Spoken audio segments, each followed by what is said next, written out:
요즘 아이들이 자기들끼리 나누는 대화가 어떠한지 아십니까? 한번 잘 들어보시기를 바랍니다. 요즘 아이들은 이런 이야기를 많이 나눈다고 합니다. 우리 아빠는 말이야, 전혀 노력을 안 해. 전혀 나아질 기미가 안 보여. 그래서 난 희망이 없는 것 같아. 그런답니다. 흙수저, 은수저, 금수저의 이야기는 아직도 식지 않고 있습니다.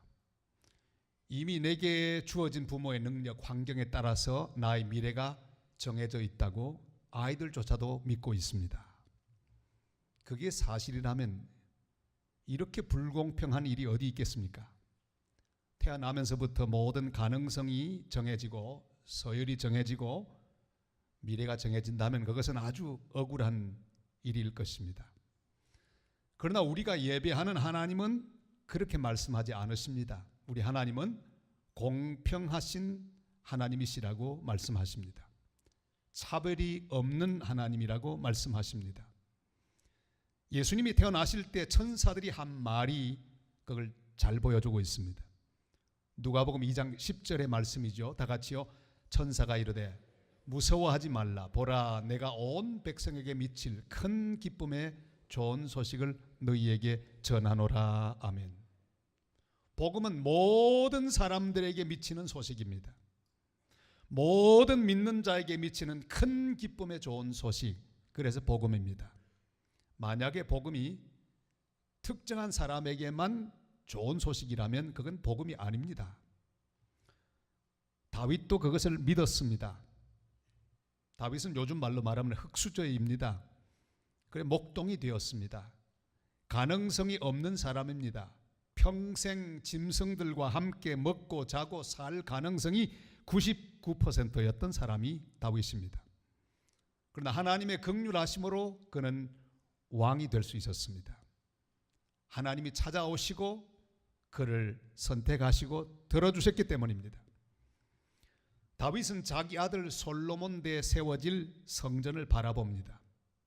그리고 제사장과 레위인 조직을 재정비했습니다. 성전이 세워지기 전에는 각각 나름대로 예배하고 제사장들도 흩어져서 나름대로 사역을 했습니다. 다윗은 이 모든 사람들 다 함께 모이게 했습니다. 그리고 공평하고 질서 있게 일할 수 있도록 기회를 주었습니다. 이것이 바로 성장의 의미입니다. 성장은 나 혼자 잘하는 게 아니죠. 함께 모여서 함께 일하는 것, 그게 성장입니다. 공평하게 질서 있게 일할 수 있는 기회를 주고 그들이 일하는 가운데 자라는 게 온전한 성장입니다. 마음이 모아지고 지혜가 모아지고 또한 힘이 모여져야 합니다. 순서 있고 질서 있게 공평하게 운영돼야 합니다. 다윗이 꿈꾸는 성장, 오늘날의 우리 교회와 우리 삶 속에도 이 성장의 원리, 다윗이 깨달았던 공평의 원리를 깨닫는 복된 시간이 될 수 있기를 바랍니다. 공평하신 하나님께서 우리의 삶에 주시는 원리가 있습니다. 그것이 바로 제비 뽑는 원리입니다. 우리 5절 말씀을 다 같이 읽겠습니다. 이에 제비 뽑아 피차에 차등이 없이 나누었으니 이는 성전의 일을 다스리는 자와 하나님의 일을 다스리는 자가 엘르아살의 자손 중에도 있고 이다말의 자손 중에도 있음이라. 아멘. 제비 뽑는다는 사실, 그것은 하나님께 모든 결정을 맡긴다는 의미입니다. 교회 모든 것은 다 하나님이 정하십니다. 일꾼도 하나님이 세우십니다. 우리가 선택하고 우리가 투표하는 것처럼 보이지만 사실은 하나님이 선택하십니다. 우리 인생의 순서도 마찬가지입니다. 내가 선택하고 내가 정하는 것처럼 보이지만 사실은 내 인생을 결정하는 분은 하나님이십니다. 빠르다고 좋은 것이 아니고 늦다고 나쁜 것이 아닙니다. 빨리 진행된다고 기뻐할 것도 없고 너무 천천히 진행된다고 불평할 일도 아닙니다. 잠언 16장 33절에 이렇게 말씀하지요. 다 같이요. 제비는 사람이 뽑으나 모든 일을 작정하기는 여호와께 있느니라. 아멘. 믿으시면 아멘. 그렇습니다. 사람이 제비를 뽑지만 결정하는 분은 하나님이십니다. 중국 송나라 시대에 저공이라는 사람이 있었습니다. 원숭이를 키웠습니다. 어느 정도로 원숭이와 더불어 소통이 잘 되었던 거 하니 대화가 통했습니다. 이 저공의 경제 상태가 아주 어려워졌습니다. 원숭이 먹이를 다 구할 수가 없어서 줄이게 됐습니다. 도토리를 줬는데 그 도토리 살 돈도 없고 해서 아주 힘든 가운데 원숭이에게 말했습니다. 아침에 도토리 3개, 저녁에 4개 주겠다고 말하자 원숭이들이 불평합니다. 아침에 그럼 배가 고파서 어떡합니까? 저공은 말을 바꿉니다. 그럼 아침에 4개 주고 저녁에 3개 주면 어때? 그거 참 좋습니다. 원숭이들이 모두 기뻐하고 받아들였다고 합니다. 여기서 나온 말을 우리는 잘 알고 있습니다. 뭐죠? 조삼모사. 세상의 원리는 자기 뜻을 이루기 위해 동일한 뜻의 말을 바꾸어서 말합니다. 그래서 사람들을 속입니다. 사람도 얼마나 잘 속아 넘어가는지요. 특히 정치가들이 이 일에 능합니다. 그 말이 그 말인데 들어보면 그럴듯해 보입니다. 그러나 우리가 믿는 하나님은 조삼모사의 하나님이 아니십니다. 그에게 맡겨두면 우리 하나님은 그 모든 것들을 다 주관하셔서 우리 인생을 가장 아름답고 또 귀하게 인도하여 주시는 하나님이십니다. 하나님의 명령을 거역하고 다시스로 가던 요나는 풍랑 속에서 배 밑창에 누워 잠을 자고 있었습니다. 하나님의 제비가 그를 찾아왔습니다. 요나는 하나님 그 제비 앞에 일어났습니다. 그는 깨닫습니다. 아하, 내 마음대로 가고 있지만 하나님의 제비가 내게 왔구나. 그는 깨닫고 일어납니다. 그리고 사람들에게 말합니다. 이 풍랑은 나를 인한 것이니 나를 던지시오. 그러면 이 풍랑이 잔잔해질 것입니다. 이렇게 응답했습니다. 하나님의 제비를 인정하면 결국 하나님의 뜻을 이루게 되어 있습니다. 하나님은 큰 고기를 준비하시고 그를 통해 니누에로 인도하여 니누의 사람들을 구원하는 하나님의 놀라운 도구가 되었습니다. 초대교회 시절 그때도 선거가 있었습니다.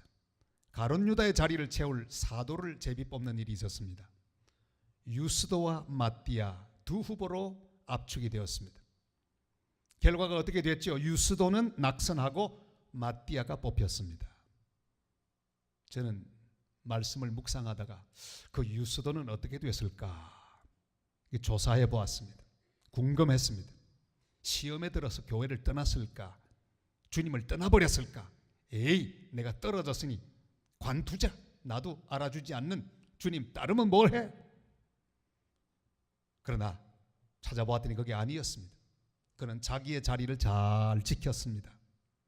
사도행전 18장에 핍박을 받던 바울을 자기 집으로 모셔 복음을 전하게 했습니다. 유스도의 집은 회당 옆에 있어서 대단히 위험했습니다.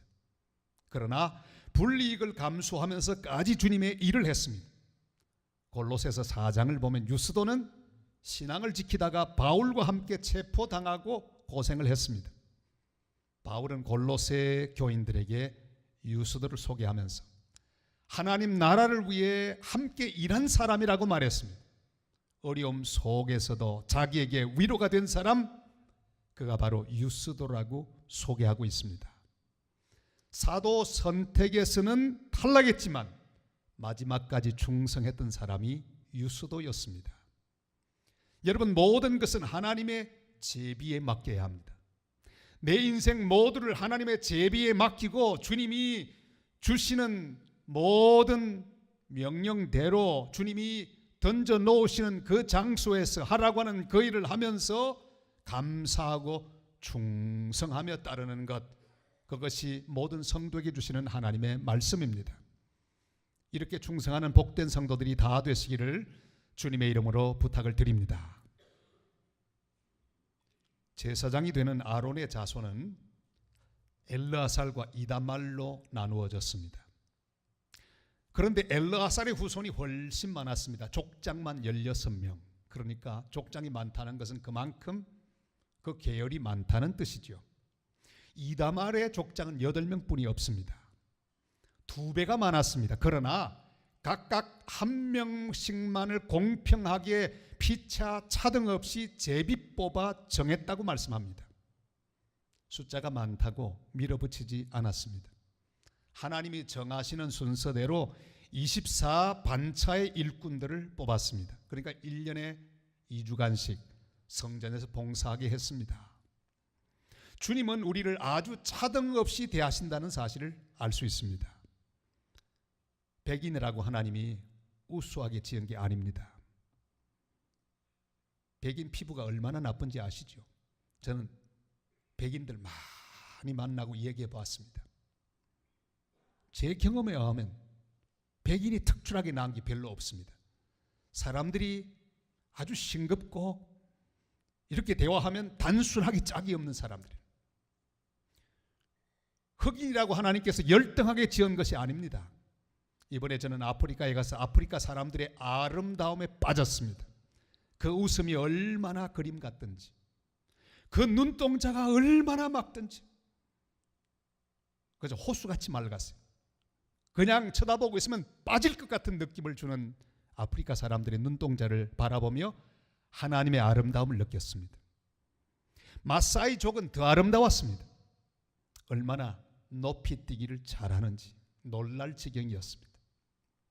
여러분, 24반차의 서열, 이건 앞에 있다고 좋은 게 절대 아닙니다. 하나님이 그렇게 정하신 거죠. 그러니까 앞번호나 뒷번호나 모두 다 귀한 사람인 것을 알아야 합니다. 먼저 하는 것도 좋지만 뒤 하는 것도 나쁘지 않습니다. 꽃은 봄꽃이 아름답고 또 향기롭다고 말합니다. 진달래, 개나리가 아름답지만, 백합도 장미도 아름답지만 참으로 아름다운 것은 제일 마지막에 피는 가을 국화입니다. 얼마나 아름답습니까? 조선시대의 문인 이정보는 이렇게 노래합니다. 국화야 너는 어찌 3월 동풍 다 보내고 낙목 한천에 내 홀로 피었는다. 아마도 오상고절은 너뿐인가 하노라. 이런 뜻입니다. 국화야 너는 어찌 3월 봄바람 다 보내고 나뭇잎 떨어진 추운 계절에 너 홀로 피었느냐. 아마도 매서운 서리에도 높은 절개를 지키는 것은 너뿐인가 하노라. 여러분, 순번이 일찍 돌아오는 인생도 있습니다. 빨리빨리 잘 펴는 그런 봄꽃 같은 인생도 있습니다. 그 사람들이 부러워합니다. 아주 일찍이 성공합니다. 아주 일찍이 높은 자리에 올라갑니다. 그러나 늦게 피는 국화 같은 인생도 있다는 사실을 기억하시기를 바랍니다. 하나님이 정하시는 우리 인생의 반차를 믿어야 합니다. 빠른 번호나 늦은 번호나 우리 하나님이 다 정하신다는 사실을 기억하고 하나님께 감사하는 성도들이 되시기를 바랍니다. 아프리카 케냐 초원에서 누떼를 만났습니다. 얼마나 장관이 돼. 수천 마리가 모였어요. 쭉 이어서 모여 있습니다. 그걸 제가 찍었거든요. 다 모였는데 꼼짝도 하지 않는 거예요. 아내에게 물었습니다. 아니 왜 쟤들은 가만히 서 있냐고. 목사님, 지금 기다리고 있습니다. 뭘요? 대장을 기다리고 있습니다. 쟤 좀 보세요. 그걸 봤습니다. 근데 이야, 그 한 마리가 움직이기 시작하자 이 누떼 수천 명, 1000마리 되는 누떼가 드디어 쫙 하고 따라가기 시작했습니다. 그걸 바라보는데 얼마나 큰 은혜를 제 마음속에 받게 된지 모릅니다. 저는 그 속에서 교회의 모습을 발견했기 때문입니다. 성도의 모습을 발견했기 때문입니다. 우리끼리 순서 정하는 것은 아무런 의미가 없습니다. 주님께서 앞서가시면 주님을 따라가는 것, 그게 교회입니다. 주님도 움직이시지 않는데 우리끼리 앞서려 하면 아무런 의미가 없다는 것을 기억하게 되시기를 바랍니다. 오늘은 종교개혁 501주년 기념주일입니다. 종교개혁이 무엇입니까? 사람들이 주님보다 앞서갔습니다. 제도를 따라갔습니다. 사람을 따라갔습니다. 그래서 마르틴 루터가 소리를 질렀습니다. 오직 믿음, 오직 은혜, 오직 성경, 주님만 앞서야 한다고 소리를 질렀습니다. 주님만 따라야 한다고 소리를 질렀습니다. 주님 외에는 아무것도 차등이 없어야 합니다. 앞선 가치가 있으면 안 됩니다. 주님보다 앞서 있는 이념이 있으면 곤란합니다. 하나님의 백성들은 세상의 어떤 이념에도, 어떤 정치적인 의견에도 주님보다 앞서지 않아야 합니다. 주님이 앞서시고 우리가 따라가야 합니다. 교회는 바로 그런 공동체입니다. 사랑하는 여러분, 주님 이외에는 아무것도 차등은 없습니다. 앞선 가치도 없습니다. 앞서 있는 사람도 없습니다. 어떤 직분도, 그 어떤 이념도 오직 주님만 앞세우고 주님만 따르는 복된 교회, 복된 성도들 다 되시기를 주님의 이름으로 축원합니다. 레위 자손 중에 제사장으로 섬기기 위해 아론 자손 가운데 24반차를 다 제비 뽑았습니다. 그 뒤에 레위 자손 중에 남은 자가 있었습니다. 제사장을 도울 레위인 24반차를 다시 뽑았습니다. 오해할 수 있죠. 제사장이 더 귀하고 제사장을 여러 방면으로 돕는 레위인들은 덜 귀하다, 그런 말이 아닙니다. 제가 지금 전하는 하나님 말씀도 귀하지만 찬양대가 하나님 앞에 올려드린 찬양이 얼마나 더 귀합니까? 전부 귀한 거예요. 모두 귀한 것입니다. 그 외 남은 자, 이 말을 오해하면 안 됩니다. 떨거지란 말이 아닙니다. 31절이 이렇게 말씀하죠. 우리 다 같이요. 이 여러 사람도 다윗 왕과 사독과 아히멜렉과 제사장과 레위 우두머리 앞에서 그들의 형제 아론 자손처럼 제비 뽑혔으니 장자의 가문과 막내 동생의 가문이 다름이 없더라. 아멘.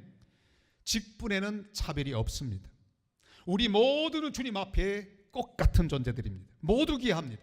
한 피바다 한 몸 이룬 형제여 자매들입니다. 높은 직분도 없고 낮은 직분도 없습니다. 하나님 모두를 귀하게 보십니다. 한 사람도 무시하지 않으십니다. 가끔 우리는 인생을 살다가 이런 불평을 할 때가 있습니다. 왜 내 순서는 없냐? 내 이름은 왜 없냐? 왜 나를 무시하냐? 그러나 여러분, 하나님 앞에 이런 말은 있을 수 없습니다. 우리 하나님 모두 다 기억하시기 때문입니다. 차별이 없기 때문입니다. 주님께서 순서를 정하셨으니 기다리다가 순서 되면 일하면 됩니다. 먼저 뽑히고 남은 자를 세상에서는 떨거지라고 하죠. 그러나 하나님은 레위 자손 중에 남은 자라고 말씀하십니다. 주님은 남은 자에게도 똑같은 관심을 가지고 계십니다. 먼저 된 자가 나중되고 나중된 자가 먼저 되는 영적인 원리를 우리 주님께서는 말씀하셨습니다. 요한복음 5장에는 베데스다 연못가에 누워 물의 동함을 기다리는 많은 병자들이 나옵니다. 그 가운데 가장 가능성이 없는, 물속에 뛰어들 가능성이 전혀 없는 누워있는 38년 된 병자가 있었습니다. 그 베데스다 연못가에 있는 어마어마한 경쟁 체제에서 가장 뒤처진 남은 자, 탈락한 자, 떨거지가 바로 그입니다. 그러나 주님께서 그 앞에 서셨습니다. 일어나 내 자리를 들고 걸어가라 말씀하셨습니다. 병자는 곧 나아서 자리를 들고 걸어갔습니다. 가장 가능성 없던 자였는데, 꼴등이었는데 주님 앞에 섰을 때 그는 1등이 되고 말았습니다. 가장 뒤처진 자였는데 주님 앞에 섰을 때 그는 가장 앞선 자가 될 수 있었습니다. 하나님은 공평하십니다. 모든 사람에게 같은 기회를 주십니다. 장자와 막내 차이도 없다고 말씀하셨습니다. 사람들은 똑같이 자식들을 대한다고 하지만 자기도 모르게 차별하게 됩니다. 우리 어머니도 똑같이 항상 말하는 게 10손가락 물어서 아프지 않은 손가락이 있냐 늘 말씀하셨습니다. 그러나 가만히 보면 형님 먼저 챙기는 것 저는 분명히 알 수 있었습니다. 사람은 그렇습니다. 차등을 둡니다. 그러나 우리 하나님은 공평하십니다. 장자와 막내 차이가 없습니다. 출생 성분의 차별도 없습니다. 우리 인생의 제비는 하나님께서 결정하십니다. 순서는 하나님이 정하십니다. 제사장도 귀하고 레위인도 귀합니다. 먼저 부름받은 자도 귀하고 늦게 부름받은 자도 귀합니다. 모태신앙도 귀하고 뒤에 믿은 신앙도 귀합니다. 공평하신 하나님의 관심, 그런 데 있는 게 아닙니다. 우리가 얼마나 충성스러운 사람이 되는가 하는 데 있습니다. 하나님의 관심은 순서가 아닙니다. 중요성에도 관심이 없습니다. 하나님은 자리의 차이에 관심을 가지지 않습니다. 누가 빨리 하는가 그것도 관심이 없었습니다. 빨리 해보았자 좋을 것 하나도 없습니다. 주님의 관심은 맡겨주신 그 일에 충성을 다하고 제때에 맞게 빠지지 않는 것, 그게 제일 중요합니다. 24반차가 있는데 자기 반차에 빠져버리면 큰일 납니다. 하나님 맡겨두신 그 자리에서 그 때가 되면 충성을 잘 하는지 잘 못하는지, 그것이 우리 하나님의 관심입니다.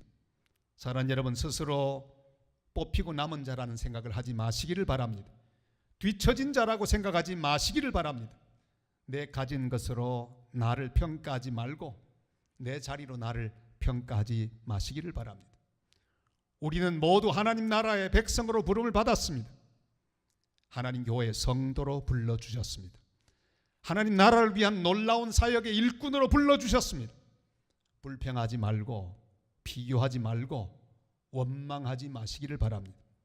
하나님의 제비에 맡기고 하나님의 순서에 맡겨서 나는 오늘 내게 주신 귀한 일들을 기쁨으로 감당하며 충성을 다해 살아가는 복된 성도들이 다 되시기를 주님의 이름으로 축복합니다.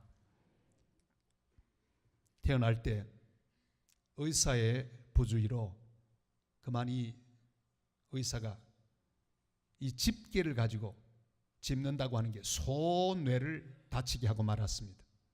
심한 장애를 가지고 태어난 한 소녀가 있었어요. 송명희 시인입니다. 그런 절망 가운데 성장합니다. 왜 나를 이렇게 불공평하게 불구로 만드셨을까?